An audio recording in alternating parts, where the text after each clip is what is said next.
রাজনৈতিক অঙ্গনে তোলপাড়, আসল খেলা শুরু বাংলাদেশের রাজনীতিতে।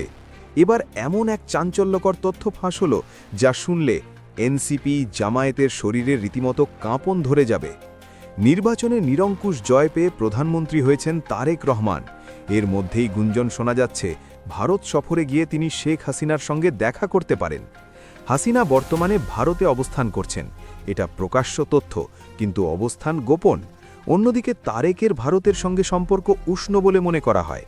শপথ অনুষ্ঠানে ভারতের প্রতিনিধি উপস্থিতি এবং কূটনৈতিক বার্তা তা ইঙ্গিত করে। তারেক রহমানের দেখা করা ও শেখ হাসিনার দেশে ফেরা, এই দুই সম্ভাবনাকে ঘিরে রাজনৈতিক মহলে শুরু হয়েছে জোর আলোচনা। এই প্রতিবেদনে আমরা খতিয়ে দেখব গুঞ্জনের পেছনে বাস্তবতা কতটা, রাজনৈতিক তাৎপর্য কী এবং সম্ভাব্য প্রভাব কোথায় গিয়ে দাঁড়াতে পারে। 2024 সালের গণঅভ্যুত্থানের পর শেখ হাসিনা বাংলাদেশ ত্যাগ করেন। এরপর থেকেই তিনি ভারতে অবস্থান করছেন বলে একাধিক কূটনৈতিক সূত্রে জানা যায়। যদিও ভারত সরকার আনুষ্ঠানিকভাবে তার অবস্থান নিয়ে বিস্তারিত কিছু প্রকাশ করেনি, তবুও রাজনৈতিক বিশ্লেষকদের মতে তিনি নিরাপদ আশ্রয়ে রয়েছেন। 2024-এর 4 আগস্ট দায়িত্ব নিয়েছিলেন মোহাম্মদ ইউনূসের নেতৃত্বাধীন অন্তর্বর্তী সরকার। ওই বছরে সেপ্টেম্বরে আন্তর্জাতিক অপরাধ ট্রাইব্যুনালের চিফ প্রসিকিউটর পদে তাজুলকে নিয়োগ করেছিলেন মোহাম্মদ ইউনূস। জানিয়ে রাখা ভালো যে মোহাম্মদ ইউনূসের আমলে ইউনূসের পরই যে ব্যক্তি সবচেয়ে বেশি আলোচিত সমালোচিত ছিলেন, তিনি হলেন এই তাজুল। এই তাজুল ইসলামের বিরুদ্ধেও ছিল নানা অভিযোগ। তার কেরিয়ারে জামাত যোগ অতি স্পষ্ট ছিল। 1971 সালের মুক্তিযুদ্ধ সংশ্লিষ্ট অপরাধের সঙ্গে যে সমস্ত জামাত নেতা যুক্ত ছিলেন, তাদের পক্ষে মামলা লড়েছিলেন এই তাজুল। দায়িত্ব পেয়েই তাজুল শেখ হাসিনার বিরুদ্ধে প্রকাশ্যে কঠোর অবস্থান নিয়েছিলেন। শেখ হাসিনা এবং আওয়ামী লীগের নেতাদের বিচার করা এবং তাদের শাস্তি দিতে যেন মরিয়া হয়ে উঠেছিলেন। বাংলাদেশে তার বিরুদ্ধে একাধিক মামলা দায়ের হয়, আন্তর্জাতিক অপরাধ ট্রাইব্যুনালেও বিচার প্রক্রিয়া শুরু হয়। কিন্তু ক্ষমতার পালাবদলের পর পরিস্থিতি বদলাতে শুরু করে। বিএনপি সরকার ক্ষমতায় এসে ট্রাইব্যুনালের নেতৃত্বে পরিবর্তন আনে। তাকে সরিয়ে দেওয়া হলো। নতুন চিফ প্রসিকিউটর হিসেবে দায়িত্ব পান মোহাম্মদ আমিনুল ইসলাম। বলে রাখা ভালো যে নতুন চিফ প্রসিকিউটর আমার সদ্য প্রয়াত সাবেক প্রধানমন্ত্রী তথা বিএনপি চেয়ারপারসন খালেদা জিয়ার আইনজীবী হিসেবে বিচার মহলে অধিক পরিচিত। তার বিরুদ্ধে যে মামলাগুলি হয়েছিল, আমিনুল সেই সমস্ত মামলায় খালেদা জিয়ার পক্ষে লড়েছিলেন। ফলে তিনি যে বিএনপি ঘনিষ্ঠ তা আর বলে দিতে হবে না। এদিকে ক্ষমতা পরিবর্তনের পরই তাজুলকে সরিয়ে আমিনুলকে আইনজীবী হিসেবে দায়িত্ব দেওয়ায় নতুন বিতর্কে সৃষ্টি হয়েছে বাংলাদেশের রাজনৈতিক মহলে। প্রশ্ন উঠছে, তাজুলের এই অপসারণ কিসের ইঙ্গিত দিচ্ছে? বিচার প্রক্রিয়ার গতি কি তবে বদলাবে?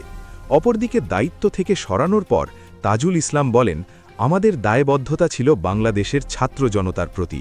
তারা যাতে প্রকৃত বিচার পায়, সেটাই আমরা চাই।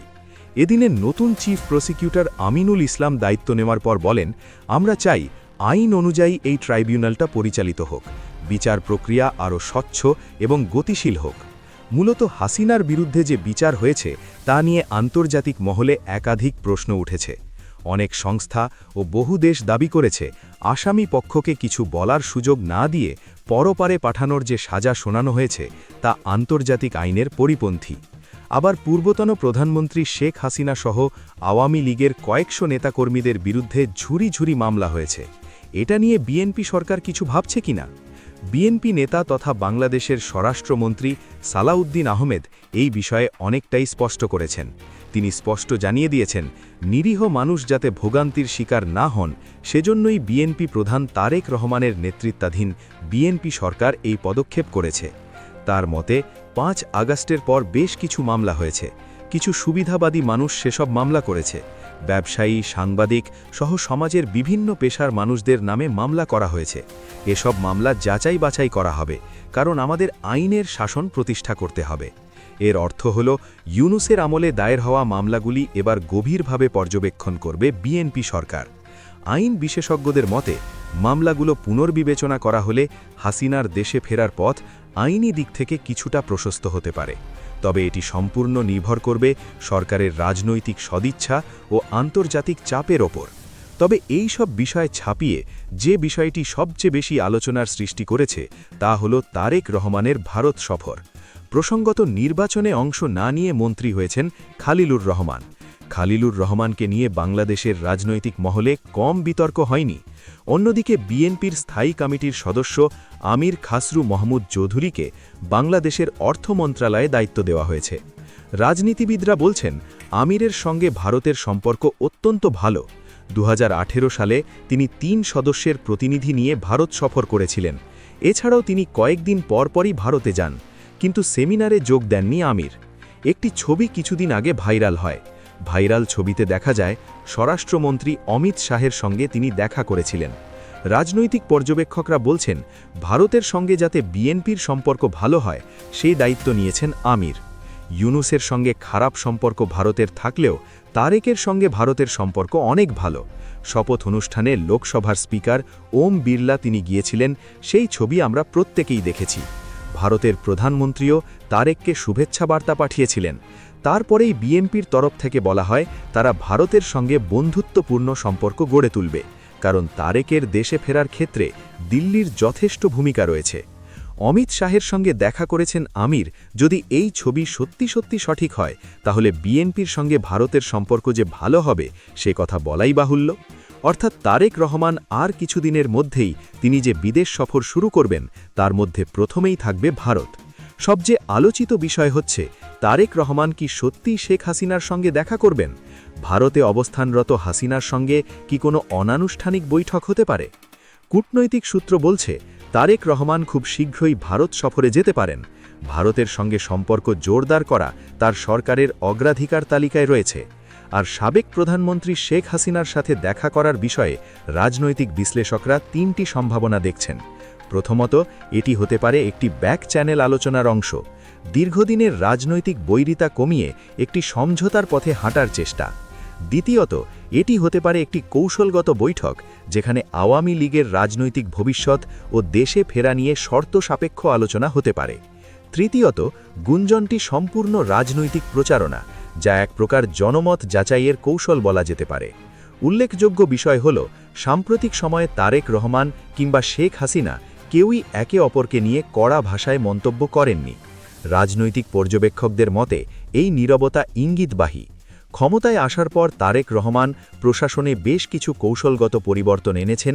বিচার বিভাগ, স্বরাষ্ট্র মন্ত্রণালয় এবং পররাষ্ট্র নীতিতে নতুন বার্তা দেওয়ার চেষ্টা স্পষ্ট। স্বরাষ্ট্রমন্ত্রী সালাউদ্দিন আহমেদ সম্প্রতি বলেছেন, আমাদের লক্ষ্য আইনের শাসন প্রতিষ্ঠা করাই, হিংসা নয়। এই বক্তব্য রাজনৈতিকভাবে গুরুত্বপূর্ণ, কারণ বিএনপি দীর্ঘদিন অভিযোগ করেছে যে আওয়ামী লীগ সরকারের সময়ের রাজনৈতিক উদ্দেশ্যমূলক মামলা হয়েছে। এখন যদি বিএনপি একই পথে হাঁটে, তাহলে তাদের নৈতিক অবস্থান দুর্বল হবে। তাই হাসিনার দেশে ফেরা ইস্যুতে সরকার 2 দিক বিবেচনা করছে।